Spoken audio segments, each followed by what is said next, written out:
Урметлі сәржелер тарихи вақа визасыз режим имзаланылған. Июннің 10 бұранден украинлілер Авропа бірлігінің мемлекетлеріне визасыз бара білежек. Президент Петро Порошенконың огунде Авропа парламентінің башы ве шымды Авропа бірлігінде рейслік еткен Мальтаның темселжесі Украин ватандашлары үшін визасыз режимні имзаладылар. Хатырлатам, 2015 сенесі декабрь айында Авропа комиссиясы Украинаның визасыз режимні әлді етмек үшін бұтын зарюри шейлерні япқаныны таныған еді.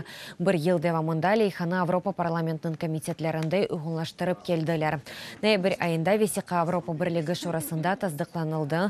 Бұсене апрель айында Авропа парламенті Украинаға визасыз режимнің берілмесіне қол тұтты. Весиқаға Авропа бірлігінің аза мемлекетлері де қол тұтты. Авропа бірлігінің ресми нешриятларында дәрежелерінің чықымасындан 20 күнден сон визасыз режим амелге кечірілежек.